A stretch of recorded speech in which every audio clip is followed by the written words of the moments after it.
Bonjour et bienvenue sur le podcast des startups à l'école. Sur ce podcast, la jeune génération s'empare du micro pour découvrir les coulisses de l'innovation, du monde des startups et de l'écosystème tech au contact d'un entrepreneur. Qu'est-ce que l'innovation et à quoi sert-elle ? Comment l'intelligence artificielle peut-elle répondre aux grands enjeux dans le domaine de la santé ? Quels sont les métiers de demain qui me tendront les bras ? Autant de questions qui feront l'objet de la saison 2 de nos épisodes et permettront à nos élèves et étudiants de sortir grandis de cette expérience. Vous êtes prêts ? C'est parti !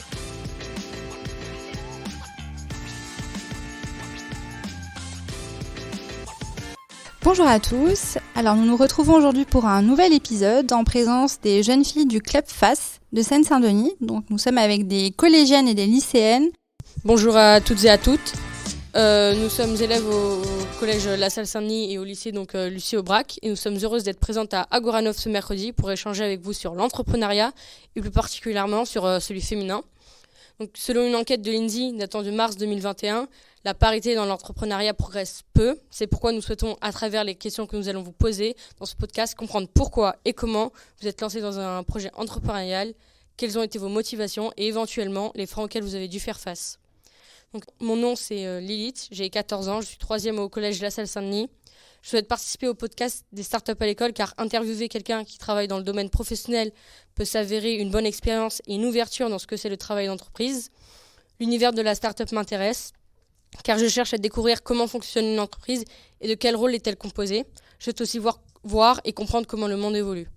Nous avons donc le plaisir d'accueillir Caroline Poinsignon de la startup Keops. Bienvenue Caroline. Donc moi je suis ravie d'être parmi vous aujourd'hui. Alors je peux me présenter effectivement. Donc moi c'est Caroline, j'ai une formation d'ingénieur, j'ai fait l'école des mines de Nancy et j'ai commencé ma carrière professionnelle dans le conseil chez EY.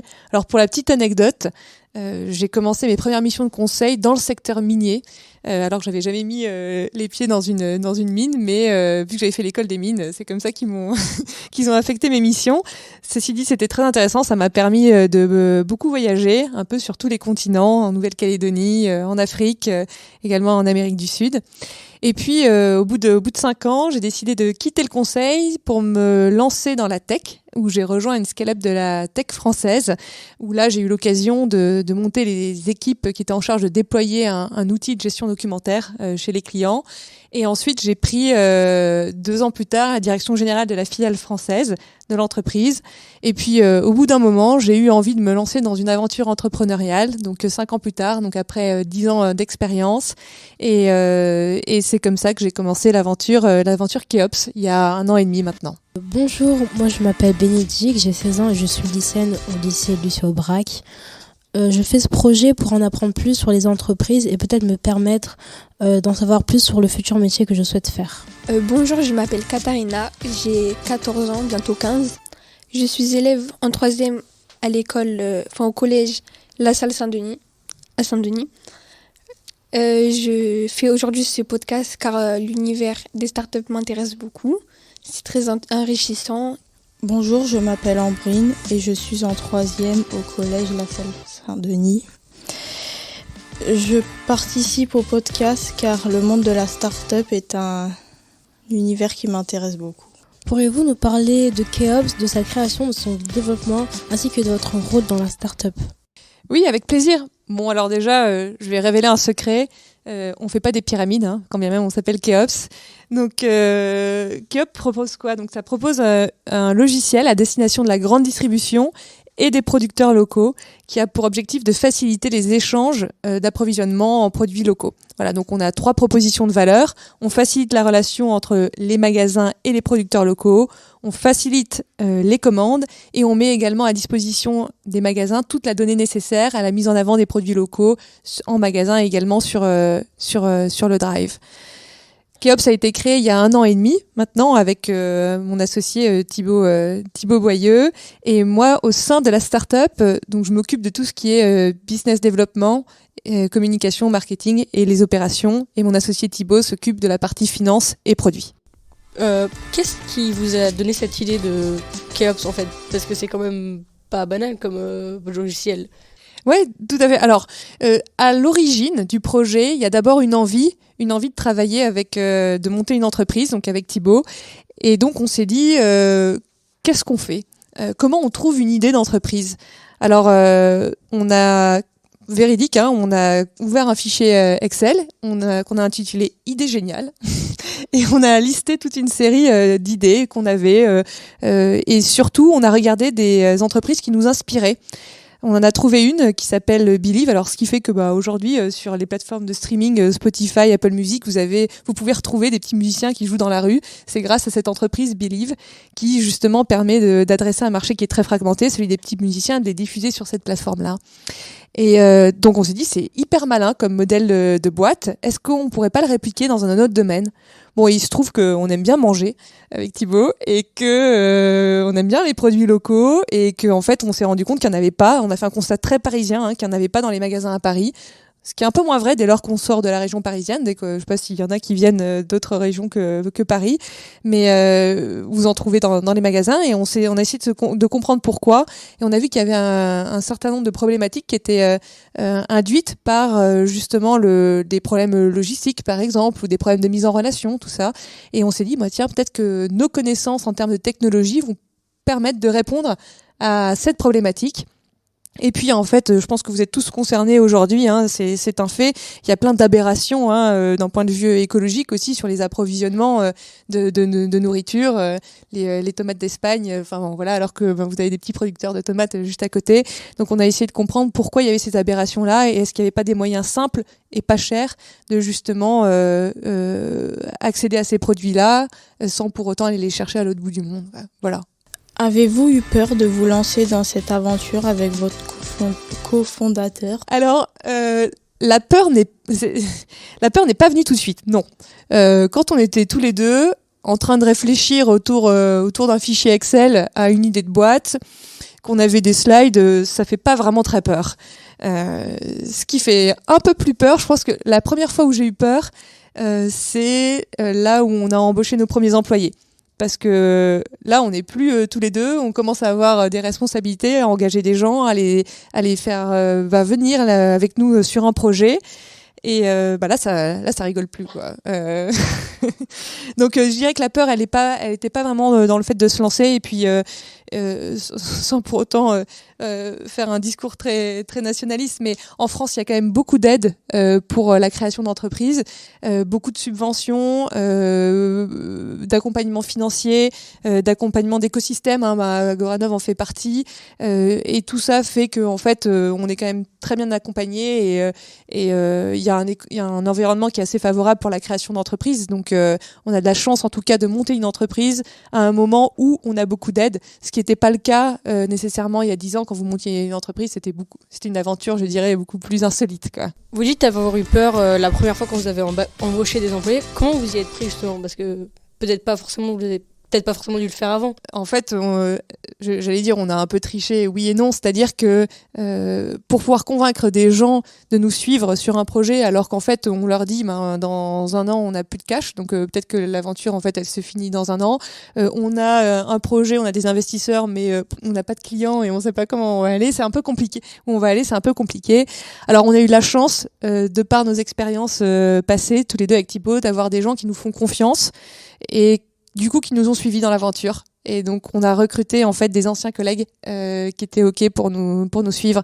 Mais c'est une bonne question parce que c'est un enjeu stratégique bien évidemment de recruter les premières personnes. Et donc on était, merci encore à eux de nous avoir fait confiance. Ça nous a permis de nous lancer rapidement en tout cas. Vous avez travaillé 10 années en entreprise, pardon. L'envie d'entreprendre était-elle déjà présente au début de votre carrière ? Alors non, pas du tout. Jamais j'aurais envisagé me lancer dans l'entrepreneuriat en tout début de carrière. C'est venu bien après. Ça vient. Alors pourquoi ? Parce que moi j'avais envie d'apprendre et c'est vrai que de pouvoir être confronté à différentes expériences professionnelles, c'est aussi très formateur au départ. En sortie d'école, parce que en école d'ingénieur, j'étais encore en train de résoudre des équations différentielles et donc c'est des sujets qui sont encore très loin du monde de l'entreprise. Alors c'est en train un peu de changer maintenant, de plus en plus il y a des relations entre les entreprises et les contenus des cours, mais on en était très loin. à l'époque, il y a 10 ans. Et donc voilà, j'avais vraiment envie de me confronter au monde professionnel, et le conseil, c'était un très beau terrain de jeu. Disons, l'envie d'entreprendre est plutôt venue suite à, je dirais, des frustrations vis-à-vis du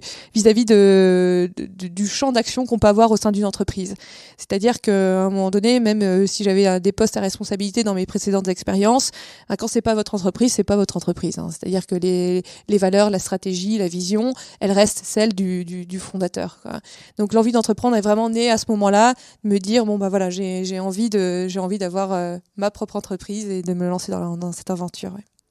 Quels sont vos rôles précisément chez Keops du coup ? Alors j'ai presque envie de vous retourner la question. Qu'est-ce que vous imaginez que je fais pendant la journée ? Vous avez fait donc de l'ingénieur du commerce, donc je me dis que peut-être vous gérez la partie chiffres plus... non, pas le commerce, pardon. Vous avez fait une école d'ingénieur, donc peut-être vous gérez plutôt la partie chiffres, la partie comptabilité, mais bon, je suis pas à 100% sûre. En réalité, ça change en permanence. Je change on va dire, de job en permanence, peut-être toutes les 2 semaines. Et en fait, dans l'entrepreneuriat, au début, on fait un peu tout. Alors, concrètement, qu'est-ce que je fais ? J'ai commencé par faire des analyses de marché. On a conduit des entretiens avec des gens sur le terrain pour essayer de comprendre les problématiques. Ensuite, on a fait des slides pour essayer d'aller lever des fonds. Donc, on a pitché, on appelle ça pitcher notre boîte auprès de fonds d'investissement. Ensuite, il a fallu recruter. Donc, j'ai fait du recrutement. Ensuite, il a fallu déployer Keops au sein des magasins. Donc, je suis allée voir les magasins, je les ai aidés, je les ai accompagnés à déployer Keops. Ensuite, il a fallu aller démarcher des producteurs. Donc, j'ai démarché des producteurs. Maintenant, il faut vendre. Donc, je fais de la prospection commerciale et je vends. Donc voilà, en fait, on peut pas résumer, bien évidemment, le rôle d'un chef d'entreprise à une seule activité. En tout cas, au tout début, les activités sont multiples. Avez-vous eu, en tant que femme, des difficultés particulières à surmonter dans le monde de l'entreprise dans vos précédentes expériences ? J'ai beaucoup réfléchi à cette question parce que je l'ai eu en amont, hein. qui effectivement alors m'a fait réfléchir sur différents aspects. Donc oui, bien évidemment, on rencontre des difficultés en tant que femme. Maintenant, c'est pas une fatalité, et je dirais que ce qui est important, alors moi j'ai toujours été un peu galvanisée par l'altérité, hein, donc c'est-à-dire que et par la difficulté aussi. Donc je dirais qu'il faut savoir en faire une force, quoi. Voilà, moi c'est ce qui me motive et ce qui me challenge. Et souvent, voilà, pour une porte fermée, y en a 10 qui s'ouvrent derrière. Donc oui, c'est pas toujours facile. Maintenant, il y a aussi beaucoup donc il y a des difficultés qui sont induites par le contexte, hein, et par l'extérieur, mais il y a aussi beaucoup de difficultés qu'on se met soi-même. Et ça, je dirais que moi, j'ai toujours voulu me concentrer sur les sujets sur lesquels j'avais une action, où je pouvais faire quelque chose. Donc je dirais que il faut avoir confiance, ça c'est sûr. Il faut pas avoir peur de donner ses opinions, même si on peut être un peu impressionné parfois par les environnements dans lesquels on évolue. Voilà. Donc oui, il y a des difficultés. Maintenant, faut en faire une force, quoi. Merci pour votre réponse. Donc du coup, avez-vous eu des doutes, mis à part du fait que vous soyez une femme dans le monde de l'entreprise, mais par rapport à tout ce fait de lancer dans l'entrepreneuriat avec votre associé notamment? Est-ce que j'ai des doutes vis-à-vis de mon associé? Non, plutôt. Je ne dirais pas ici si c'était le cas. Non, je plaisante. Non, mais ceci dit, c'est un très bon point parce que c'est quelque chose. C'est un des plus gros échecs, hein, des entreprises dans l'entrepreneuriat, c'est la mésentente avec mon associé, avec les associés. Ça se passe très bien en tout cas de ce point de vue-là, donc j'ai jamais eu de doute là-dessus, et ça c'est déjà bien. Maintenant, des doutes, on en a. Alors sur le fait de m'être lancée, non. Je sais que je suis au bon endroit. Je sais que j'aime ce que je fais, donc ça j'ai pas vraiment de doute. En revanche, des doutes sur où est-ce qu'il faut aller, quel modèle on met en place, quelle stratégie on applique, etc.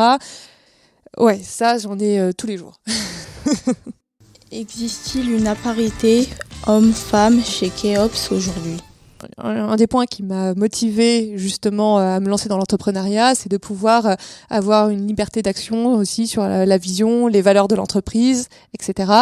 Et donc, bien évidemment, la parité homme-femme c'est un point qui est très important pour moi et également pour mon associé, je le précise. Voilà. Après, donc la parité, en tout cas on le fait on le fait évidemment et c'est ce qu'on met en place dans nos valeurs. Ceci dit, pour être totalement transparent, je vous cacherai pas que en termes de recrutement, on a du mal à avoir une parité homme-femme chez Keops. Alors pourquoi ? Parce que en fait, on a commencé par recruter plutôt des ingénieurs produits et malheureusement il n'y a pas beaucoup de femmes côté ingénieur développeur produit. Alors c'est en train de changer, mais donc moi je lance un appel à toutes les femmes justement pour qu'elles se lancent aussi dans ces métiers un peu plus techniques et après bien évidemment il y a un sujet d'offre et de demande, il y a effectivement plus d'hommes en tout cas dans ces métiers-là, mais j'espère que ça va se rééquilibrer très très vite en tout cas. Donc du coup, est-ce que vous auriez peut-être un message pour toutes les jeunes filles de notre âge ou un peu plus âgées qui ont, justement à cause de ces barrières que notre société met, que pour qu'elles puissent se lancer, qu'elles aient plus confiance en elles ? Oui, alors moi j'ai remarqué quelque chose et qui m'aide beaucoup, c'est d'avoir donc confiance en fait en ses opinions. Et je pense que c'est peut-être la difficulté que je vois le plus souvent chez les femmes, c'est que c'est pouvoir être assez assertive et dire de manière avec confiance, en fait, partager ce qu'on pense en fait.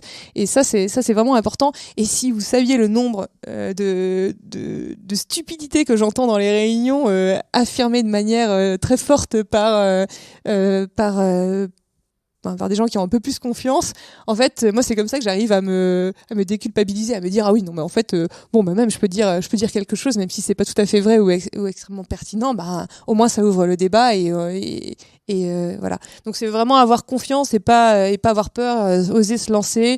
Je veux dire, il y a aucun sujet de compétence. La compétence n'est pas genrée, évidemment. Donc voilà, faut enlever ces barrières-là et pas avoir peur des difficultés. Voilà, la résilience c'est important et en faire une force, quoi. Arriver à transformer ces difficultés en force, quoi. À quel moment avez-vous commencé à faire des bénéfices ? Je suis face à des investisseurs là ou dis donc. Alors, avant même de parler de bénéfices, on n'a même pas coché la case génération de revenus. Donc ça va être la première étape. Voilà. Parce que en fait, je sais pas si vous faites la différence, mais d'abord on vend et on fait rentrer de l'argent. Après, on a des coûts. Les bénéfices, c'est quand on rentre plus d'argent qu'on a de coûts. Voilà. Donc là, notre étape, ça va être d'abord d'arriver à rentrer de l'argent avant de parler bénéfices. Mais c'est un très bon point. Moi, vous m'avez posé effectivement beaucoup de questions. Moi, j'ai une question pour vous. C'est comment vous voyez le monde de l'entrepreneuriat ? Je sais pas s'il y en a qui peuvent me partager ça. Pour vous, c'est quoi peut-être en 2 mots ? Peut-être l'idée de prendre une idée, de se lancer avec, d'avoir assez confiance en cette idée et aux personnes qui aussi ont confiance en cette idée pour tenter notre chance de faire quelque chose en fait, de faire une différence d'une certaine manière. Et qu'est-ce qui vous motiverait, vous, dans l'entrepreneuriat ? Donc l'idée le projet en fait en lui-même, je pense que c'est ça qui fera que j'ai envie de continuer, de le voir s'agrandir, de voir toucher de plus en plus de monde. Ce serait peut-être ce qui aurait le plus attrayant en fait. Ouais, la création. Merci Caroline d'avoir pris le temps de répondre à nos questions et nous te souhaitons ainsi qu'à tes collègues la réussite de votre start-up. Merci. Et si vous cherchez des stages, n'hésitez pas, ça rééquilibrera la parité homme-femme. C'est bon à savoir. Chez Keops. Donc moi aussi j'aimerais vous remercier, c'est toujours bien d'en apprendre plus sur le monde de l'entreprise et de la start-up et c'est assez inspirant de voir que vous en tant que femme vous avez réussi à créer quand même quelque chose d'assez grand comme ça. Ça inspire en fait. Tant mieux, merci de vous être dépassée en tout cas. Merci. Merci.